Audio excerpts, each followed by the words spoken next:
Shalom Bapak Ibu, Saudara-saudari, adik-adik yang sangat dikasihi oleh Tuhan Yesus.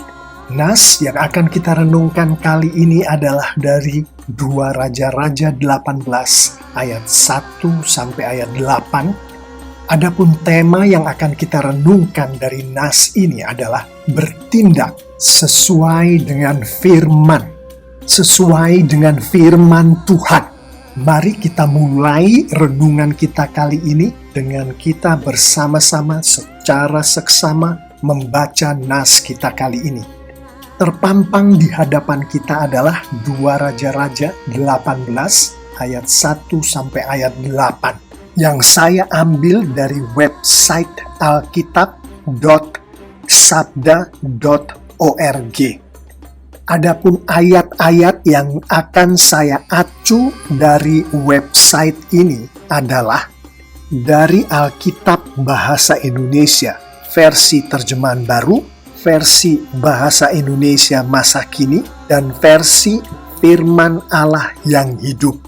Untuk melengkapi informasi mengenai Raja Hizkia dan yang dilakukan oleh Raja Hizkia, kita juga akan membaca secara seksama nas berikut, yaitu dari 2 Tawarikh 29 ayat 3 sampai ayat 9. Sebagai ayat-ayat pembimbing di dalam kita merenungkan renungan kita kali ini adalah Ulangan 5 ayat 7 sampai ayat 9. Akulah Tuhan Allahmu yang membawa engkau keluar dari tanah Mesir dan dari tempat perbudakan. Jangan ada padamu Allah lain di hadapanku.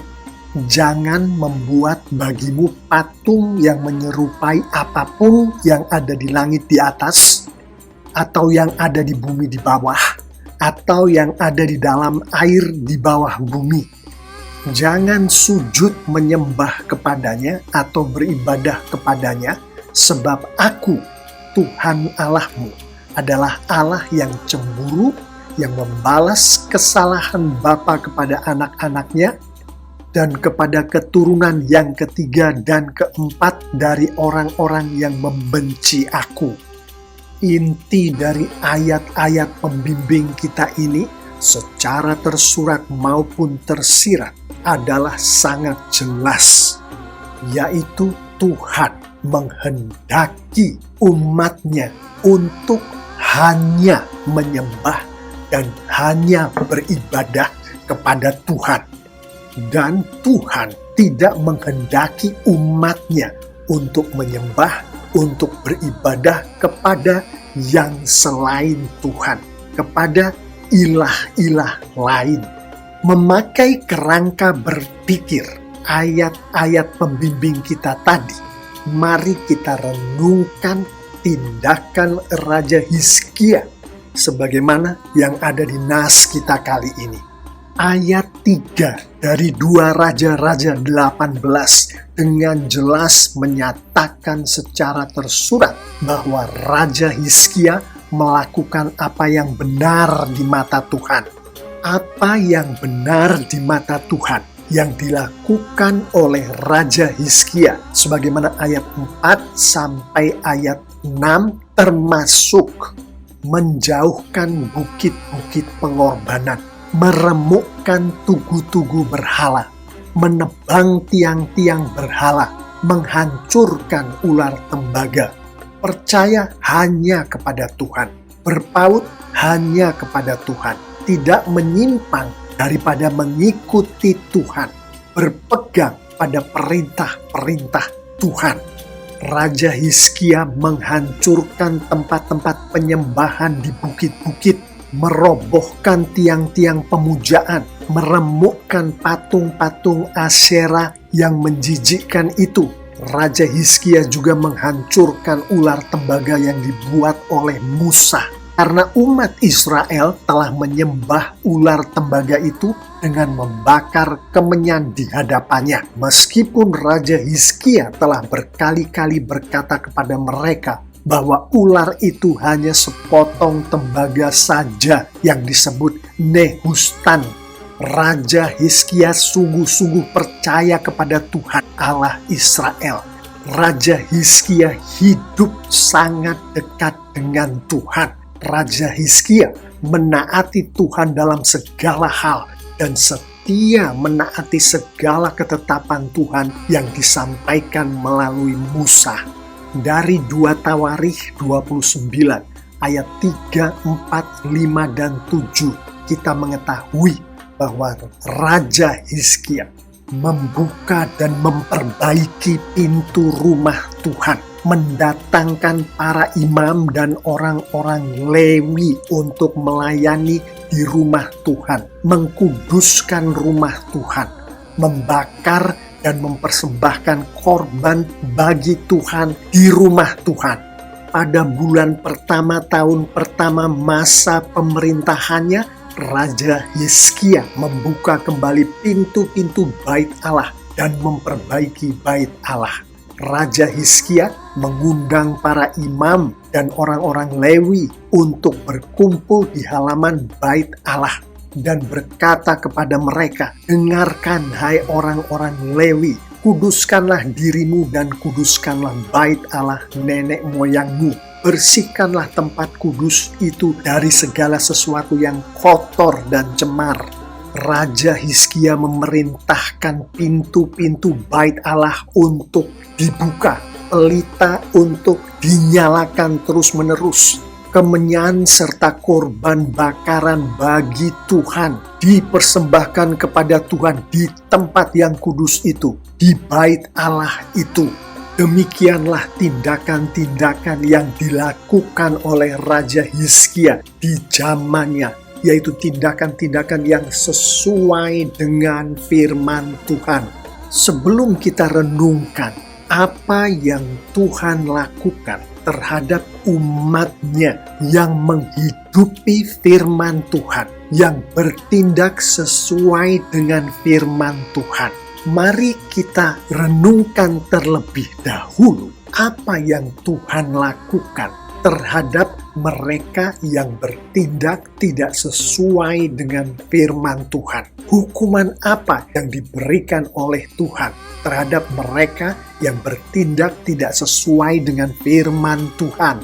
Firman Tuhan di 2 Tawarikh 29 ayat 8 dan 9 secara tersurat dan tersirat menunjukkan hukuman Tuhan ini. Tuhan membuat mereka yang tidak bertindak sesuai dengan firman Tuhan menjadi kengerian, kedahsyatan, dan sasaran suitan. Tuhan membuat orang-orang ini, nenek moyang mereka, tewas oleh pedang. Anak-anak lelaki dan anak-anak perempuan beserta istri-istri mereka menjadi tawanan perang dari musuh-musuh mereka. Murka Tuhan menimpa Yehuda dan Yerusalem. Tuhan membiarkan mereka menjadi sasaran kebrutalan dan cemoohan dari musuh-musuh mereka. Tuhan membuat nenek moyang mereka tewas dalam peperangan. Tuhan membuat putra-putri serta istri-istri mereka menjadi tawanan perang. Namun bagi mereka, bagi umat-Nya yang bertindak, yang hidup sesuai dengan firman Tuhan, maka Tuhan memberkati mereka. Nas kita di 2 Raja-Raja 18 ayat 7 dan 8 secara tersurat dan tersirat menunjukkan bahwa Tuhan menyertai umat-Nya yang hidup sesuai dengan firman Tuhan, yang dalam konteks renungan kita ini adalah Raja Hizkia. Kemanapun umat-Nya itu pergi berperang, dan di dalam perang apapun umat-Nya ini, Raja Hizkia ini beruntung, menang. Raja Hizkia tidak lagi takluk kepada Raja Asyur. Raja Hizkia mengalahkan orang Filistin dan memusnahkan daerah orang Filistin itu. Tuhan menolong umat-Nya, menolong Raja Hizkia, sehingga umat-Nya, Raja Hizkia, berhasil dalam segala usahanya. Di dalam konteks Raja Hizkia, Tuhan memberkatkan Raja Hizkia dengan Raja Hizkia mengalahkan orang Filistin dan merampoki tempat tinggal mereka dari desa yang paling kecil sampai kota yang paling besar. Demikianlah Bapak, Ibu, Saudara-saudari, adik-adik yang sangat dikasihi Tuhan Yesus. Renungan kita kali ini akan bertindak sesuai dengan firman Tuhan.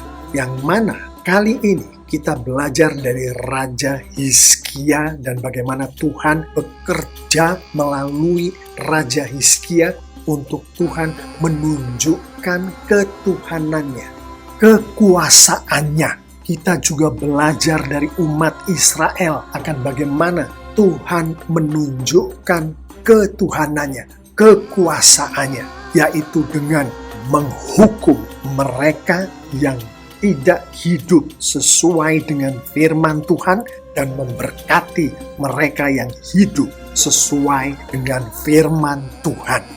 Mari kita tutup renungan kita kali ini dengan kita bersama-sama merenungkan beberapa poin berikut.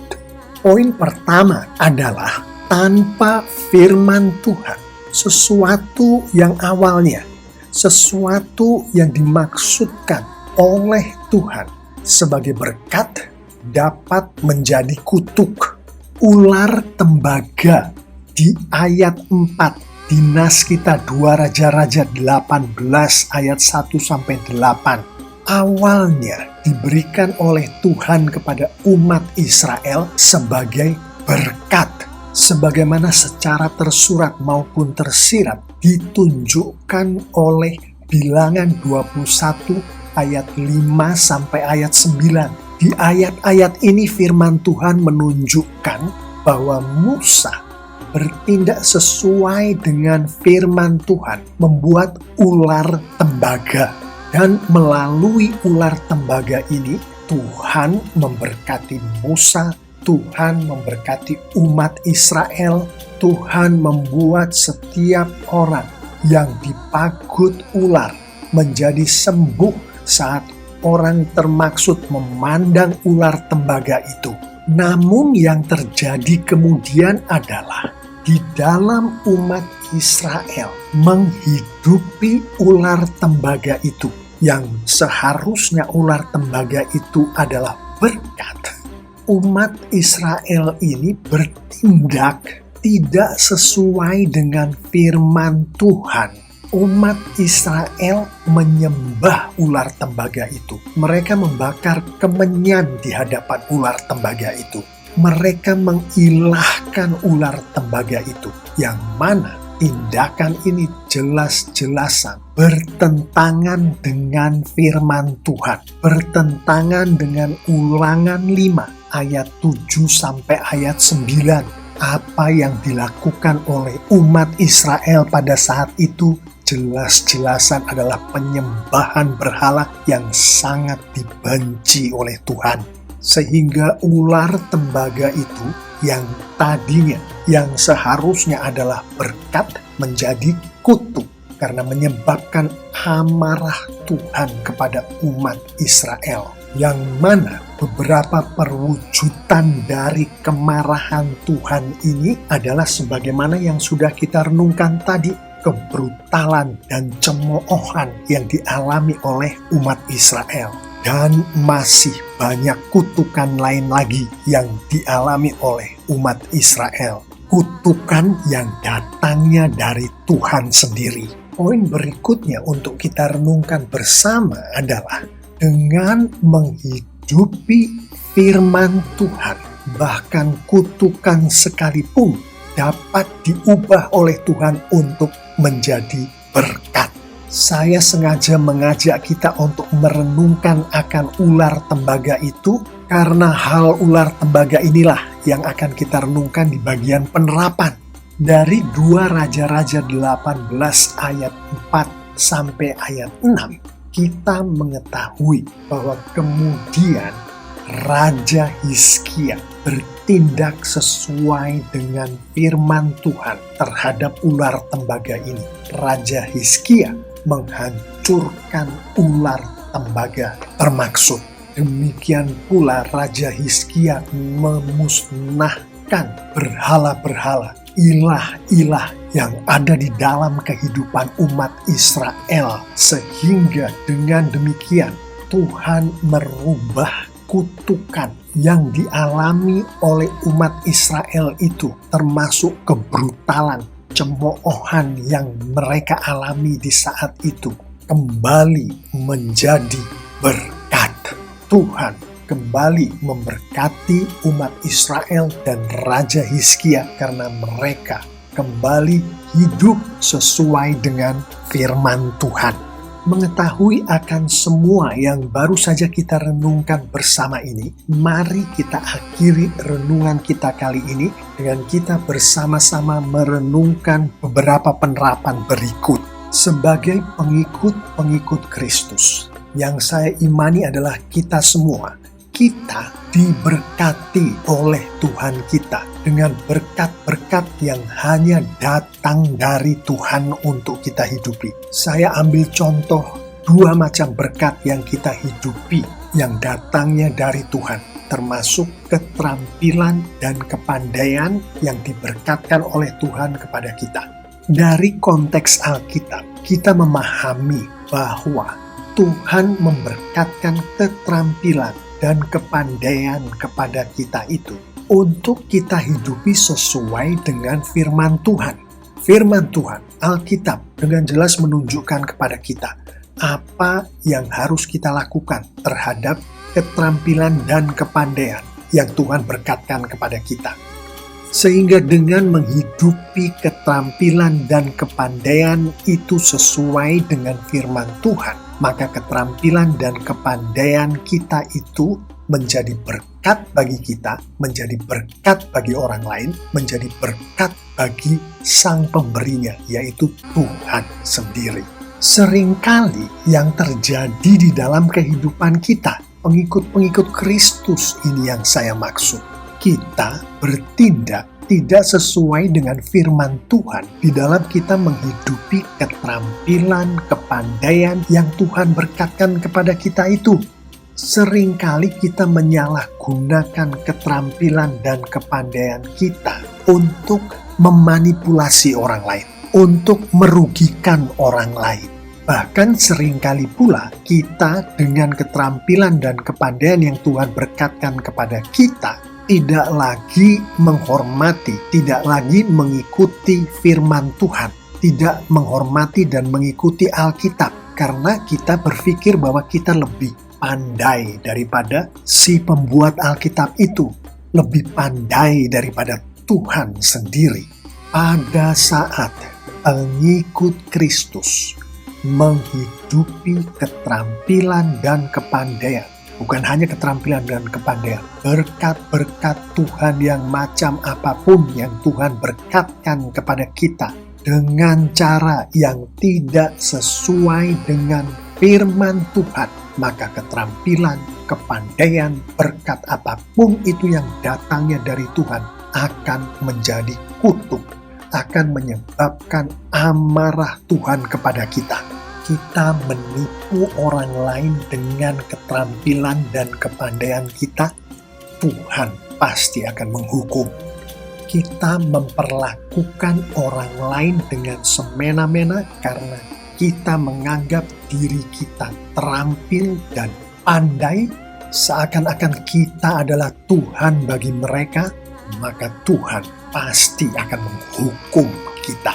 Puji Tuhan bahwa firman Tuhan yang kita renungkan kali ini menunjukkan pula kepada kita bahwa dengan kita hidup sesuai dengan firman Tuhan, maka Tuhan akan mengubah kutuk menjadi berkat demi kemuliaan Tuhan. Sebagai contoh, sekiranya kita menghidupi keterampilan dan kepandaian kita sesuai dengan firman Tuhan, termasuk kita merendahkan diri kita di dalam kita mempergunakan keterampilan dan kepandaian yang Tuhan berkatkan kepada kita itu, yang mana sebagai pengikut-pengikut Kristus kita mengimani bahwa keterampilan dan kepandaian yang diberkatkan Tuhan kepada kita itu adalah keterampilan dan kepandaian yang hebat. Dan juga kita menghidupi keterampilan dan kepandaian itu sesuai dengan firman Tuhan, dalam arti tidak menghidupi keterampilan dan kepandaian itu untuk berbuat dosa terhadap Tuhan, termasuk menganggap diri kita lebih terampil, lebih pandai dari orang lain yang mana itu bertentangan dengan firman Tuhan, termasuk menganggap diri kita lebih pandai dari firman Tuhan, yang mana itu adalah kita menuhankan diri kita sendiri. Maka dengan menghidupi keterampilan dan kepandaian yang datangnya dari Tuhan itu sesuai dengan firman Tuhan, maka Tuhan akan kembali memberkati kita, pengikut-pengikut Kristus dan orang-orang yang ada di dalam kehidupan kita, dengan berkat-berkat yang luar biasa yang hanya dapat diberikan oleh Tuhan. Semua itu karena kita menghidupi keterampilan, kepandaian, atau berkat apapun juga dari Tuhan sesuai dengan firman Tuhan. Sehingga untuk itu, Bapak, Ibu, Saudara-saudari, adik-adik yang sangat dikasihi oleh Tuhan Yesus, sebagai pengikut Yesus, mari kita berdoalah setiap hari dengan khusyuk, memohon kepada Tuhan agar Roh Kudus Tuhan berkenan untuk memampukan dan membuat kita membaca dan mengerti firman Tuhan setiap hari, sensitif terhadap rencana dan kehendak Tuhan yang Tuhan kehendaki untuk kita hidupi setiap hari, yaitu berdasarkan firman Tuhan, sensitif terhadap hal-hal yang membuat Tuhan marah, sebagaimana yang tertulis dalam firman Tuhan, melakukan firman Tuhan itu setiap hari. Perwujudan dari penerapan-penerapan yang kita renungkan bersama kali ini, termasuk kita selalu menempatkan kepentingan Tuhan dan kepentingan orang lain di atas kepentingan diri kita sendiri. Kita harus paham bahwa menempatkan kepentingan kita di atas kepentingan Tuhan adalah penyembahan berhala. Yang mana berhalanya? Berhalanya adalah diri kita sendiri. Termasuk kita atas bimbingan dari Roh Kudus Tuhan selalu melakukan perintah-perintah Tuhan dan menjauhi larangan-larangan Tuhan. Bagaimanakah keadaan kita sehari-hari saat ini? Apakah perwujudan dari penerapan-penerapan ini ada di dalam kehidupan kita? Jika jawaban kita adalah kadang-kadang ada, kadang-kadang tidak, maka kembalilah kita tersungkur di hadapan Tuhan, berdoa memohon kepada Tuhan agar Roh Kudus Tuhan berkenan untuk memampukan dan membuat kita membaca dan mengerti firman Tuhan setiap hari, melakukan firman Tuhan itu setiap hari. Jika kita masih juga belum melihat dengan jelas perwujudan dari penerapan-penerapan yang kita renungkan ini, maka sebagaimana disampaikan oleh firman Tuhan, dengan tidak berhenti-hentinya, tetaplah berdoa memohon kepada Tuhan agar Roh Kudus Tuhan berkenan untuk memampukan dan membuat kita membaca dan mengerti firman Tuhan setiap hari, melakukan firman Tuhan itu setiap hari. Bapak, Ibu, Saudara-saudari, adik-adik yang sangat dikasihi oleh Tuhan Yesus, saya mengimani jika kita semua pengikut-pengikut Yesus menghidupi firman Tuhan yang kita renungkan ini bersama dan penerapan-penerapannya, maka Tuhan kita semakin dimuliakan dengan luar biasa. Amin.